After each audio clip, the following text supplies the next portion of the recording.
देखिए, गरीबी हटाओ, ये 1970 के दशक में कांग्रेस ने नारा देश को दिया। गरीबी कभी हट नहीं पाई। कांग्रेस 6 दशक तक इस देश के अंदर, 6 दशक से अधिक समय तक उन्होंने देश के अंदर शासन किया और इन 6 दशक से अधिक समय तक दादी से लेकर के पोते तक उसी नारे को लगा करके देश की जनता की आंखों में धूल झोंकने का कार्य कर रहे हैं। सही मायने में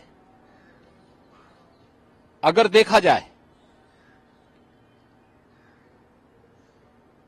तो गरीबी हटाने और गरीब कल्याणकारी योजनाओं को ईमानदारी से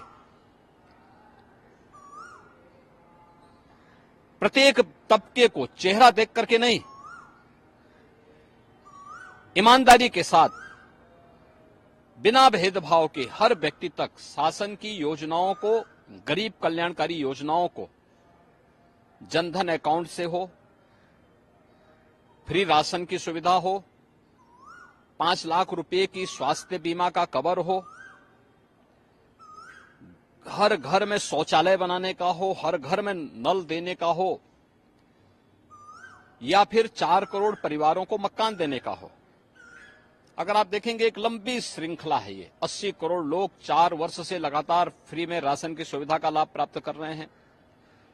50 करोड़ घरों को, 50 करोड़ लोगों को, गरीब परिवारों को जनधन अकाउंट खोले गए। यानी आजादी के 70 वर्षों तक देश के अंदर सबसे अधिक समय तक कांग्रेस और उसके सहयोगी दलों ने शासन किया। लेकिन ताजुब 50 करोड़ परिवार ऐसे थे जिनके पास अपने अकाउंट नहीं थे।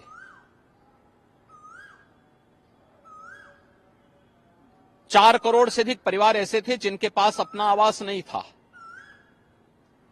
60 करोड़ परिवार ऐसे थे जिनके पास उपचार के लिए संसाधन नहीं थे, दवा के लिए पैसा नहीं था। 2.5 करोड़ परिवार ऐसे थे जिनके घर में बिजली नहीं जल पाई थी आजादी के बाद भी। 10 करोड़ से अधिक परिवार ऐसे थे जिनके पास रसोई का गैस के कनेक्शन नहीं थे। इतने लोग अगर कांग्रेस के कुशासन के कारण देश के अंदर वंचित थे तो इसका दोषी कोई और नहीं, कांग्रेस और उसके साथ के सहयोगी हैं, उसके पार्टनर हैं, जिन्होंने देश की जनता जनार्दन को बदहाल रखा, नारा देते रहे। और इनके समय में जब कांग्रेस का ये परिवार सुपर पीएम बना हुआ था, डॉक्टर मनमोहन सिंह जी देश के प्रधानमंत्री थे, उन्होंने किसके इशारे पर कहा था कि देश के संसाधनों पर पहला अधिकार मुसलमानों का है। आप देश को मुसलमान और गैर मुसलमान के नाम पर, अल्पसंख्यक और बहुसंख्यक के नाम पर बांटना चाहते हैं। यह देश 1947 में एक विभाजन की त्रासदी को देखा है और तो इस देश को आभार व्यक्त करना चाहिए प्रधानमंत्री मोदी जी का, जिनके कारण पिछले 10 वर्ष में 25 करोड़ लोग गरीबी रेखा से उभरे हैं, खुशहाल जीवन जी रहे हैं। 80 करोड़ लोगों को फ्री में राशन की सुविधा का लाभ प्राप्त हो रहा है। 60 करोड़ लोगों को आयुष्मान भारत में 5 लाख रुपए की स्वास्थ्य बीमा का कवर मिल रहा है। 50 करोड़ लोगों के जनधन अकाउंट खुल करके दलाली और कमीशनखोरी बंद। 12 करोड़ किसानों को किसान सम्मान निधि का लाभ। 10 करोड़ गरीबों के घर में उज्ज्वला योजना के रसोई गैस के सिलेंडर कनेक्शन पहुंच गए। 4 करोड़ गरीबों के मकान बन गए और अगले 5 वर्ष के लिए 3 करोड़ नए लोगों को मकान देने का आश्वासन भी भारतीय जनता पार्टी ने अपने संकल्प पत्र में किया है। 2.5 करोड़ परिवारों ने, जिन्होंने कभी बिजली नहीं देखी थी, उनके घरों में बिजली पहुंच गई। हर घर नल की योजना साकार हो रही है। 12 करोड़ गरीबों के शौचालय बन गए। वास्तव में बिना भेदभाव के सबका साथ, सबका विकास, सबका विश्वास और सबका प्रयास, कभी मोदी जी ने यह नहीं कहा कि मैंने किया, उन्होंने कहा तो सबका विश्वास है और सबका प्रयास है। आज भी मोदी जी अपने चुनाव भाषण में इस बात को कहते हैं जो सब कुछ मिला है इसका श्रेय मुझे नहीं, जनता जनार्दन को है, क्योंकि जनता जनार्दन ने अपने लोकतांत्रिक अधिकार की कीमत को समझा, अपने वोट को सही जगह दिया तो उसका लाभ सही तरीके से मिल रहा है। लेकिन कांग्रेस, समाजवादी पार्टी और इंडी गठबंधन विभाजनकारी राजनीति करके देश के साथ धोखा कर रहा है, गद्दारी कर रहा है। इनको जब भी अवसर मिला इन्होंने राष्ट्रीय हितों की अपूर्णीय क्षति की है और गरीब कल्याणकारी योजनाओं में डकैती डालने का काम किया है। कौन नहीं जानता, समाजवादी पार्टी की सरकार के समय उत्तर प्रदेश के अंदर खाद्यान्न घोटाले हुए थे। दर्जन भर जिलों में आज भी सीबीआई इंक्वायरी चल रही है। इनसे जुड़े हुए लोग गरीबों का राशन हड़प कर जाते थे। जब 2017 में मुझे प्रदेश में मुख्यमंत्री के रूप में दायित्व मिला था, इस दौरान मैंने स्वयं जब इस बात की जांच कराई थी, 30 लाख फेक राशन कार्ड पाए गए थे और ये फेक राशन कार्ड के नाम पे राशन निकलता था। राशन की सुविधा गरीब को नहीं मिलती थी, समाजवादी पार्टी के पदाधिकारी को मिलती थी या उनके द्वारा प्रश्रय प्राप्त माफिया, ये सभी राशन हड़प जाते थे। आज मैं कह सकता हूं कि प्रधानमंत्री मोदी जी के कारण ई पॉस मशीन 80,000 से अधिक राशन कोटे की दुकान में लग गई, डोर स्टेप डिलीवरी हो रही, वन स्टेप डिलीवरी के माध्यम से एफसीआई गोदाम से सीधे कोटेदार के दुकान में जीपीएस मैपिंग के माध्यम से खाद्यान्न पहुंच रहा है और वहां से गरीब को, सभी को ई वेइंग के माध्यम से एक एक उसकी मॉनिटरिंग होती है।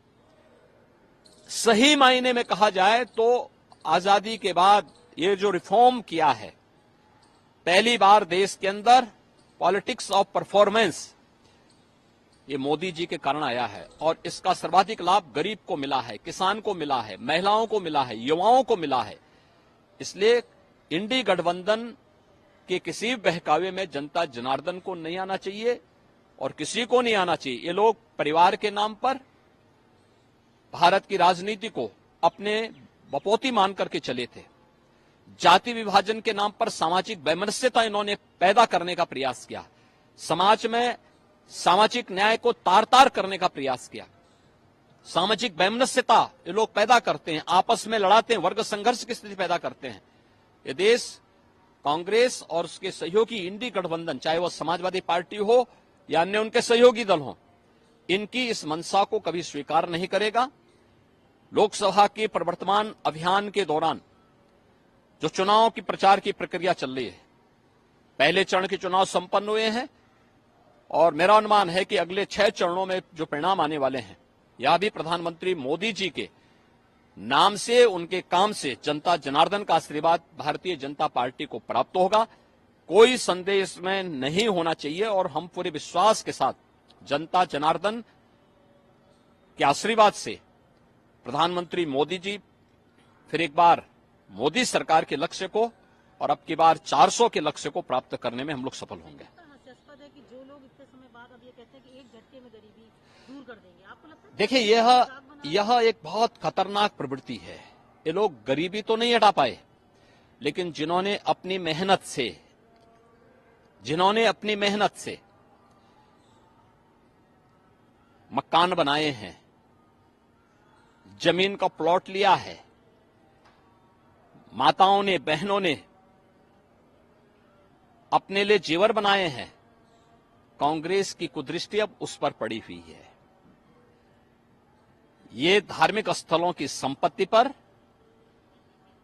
बहन बेटियों की, माताओं की स्वयं की संपत्ति पर और किसी ने अपनी मेहनत से, अपने परिश्रम से जो संपत्ति अर्जित की है, उस पर अब ये लोग डकैती डालने की कुछ सी चेष्टा का प्रयास कर रहे हैं। क्योंकि कांग्रेस की हमेशा से चाल रही है कि अजगर करे न चाकरी, पंछी करे न काज। ये इस प्रवृत्ति के लोग हैं, कार्य नहीं करना, परिश्रम नहीं करना, विभाजन के आधार पर सामाजिक वैमनस्यता पैदा करके परिवार के नाम पर, जाति के नाम पर, क्षेत्र के नाम पर, मत और मजहब के नाम पर विभाजन पैदा करने का प्रयास कर रहे हैं। इस माओवादी प्रवृत्ति को यह देश कभी स्वीकार नहीं करेगा। ये भारत को अपूर्णीय क्षति पहुंचाने की कुत्सित चेष्टा है। कांग्रेस का मैनिफेस्टो में जो इस प्रकार की बात कही गई है, क्या कर रहे थे आप? 60-65 वर्षों तक देश में शासन करने का अवसर मिला था, क्या कर रहे थे? तब तो कुछ कर नहीं पाए।